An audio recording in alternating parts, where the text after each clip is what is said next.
Hello বন্ধুরা, আশা করি সকলেই আল্লাহর রহমতে ভালো আছেন। তো বন্ধুরা, আজকে আমি গুরুত্বপূর্ণ ভিডিও নিয়ে আলোচনা করব। তো বন্ধুরা, বাংলাদেশ কৃষি প্রধান একটি দেশ।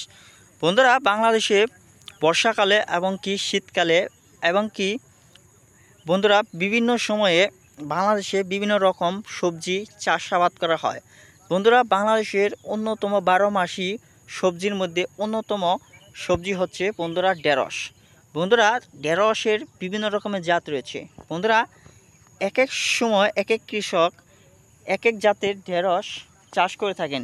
বন্ধুরা, যে ঢেঁড়সটি চাষ করলে কৃষকরা স্বাবলম্বী হয় এবং কি উন্নতি লাভ করতে পারে, সেই হিসেবে তারা চাষ করে থাকেন। বন্ধুরা, এই ঢেঁড়স খেলে কি হয়? বন্ধুরা, যাদের পুষ্টির অভাব রয়েছে, বন্ধুরা যাদের পুষ্টির ঘাটতি রয়েছে, বন্ধুরা শরীরে বিভিন্ন অংশে ব্যথা রয়েছে পুষ্টির অভাবে, এই সবজিটি যদি আপনারা নিয়মিত ভাজি করে বা ভর্তা বা তরকারি হিসেবে খেয়ে থাকেন, ইনশাল্লাহ আপনাদের সমস্যার সমাধান হবে। শুধু তাই নয় বন্ধুরা, বাংলাদেশের কৃষকগণ এই 12 মাসি সবজি হিসেবে চাষ করে থাকেন, কারণ এই 12 মাসি সবজি খুবই গুরুত্বপূর্ণ। কৃষকরা স্বল্প আয়ে চাষাবাদ করে তারা স্বাবলম্বী হতে পেরেছে, কোটি কোটি লাখ লাখ টাকা ইনকাম করতে সক্ষম হয়েছে।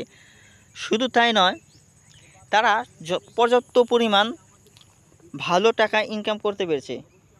বন্ধুরা, আপনারাও সফল কৃষকদের মতো হতে পারবেন। সফলভাবে সঠিক নিয়মে পরিচর্যা এবং কি সঠিকভাবে রোপণ করার মাধ্যমে এই সবজিটির মাধ্যমে আপনারা লক্ষ লক্ষ টাকা ইনকাম করতে পারবেন অল্প খরচে, এবং কি পুষ্টির ঘাটতির অভাব পূরণ করতে পারবেন অতি সহজেই।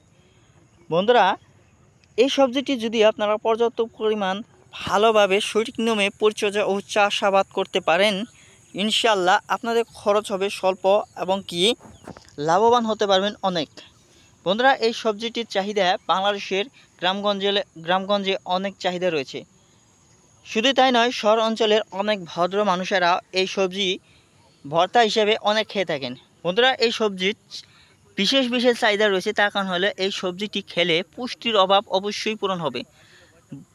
ধন্যবাদ আপনাদেরকে।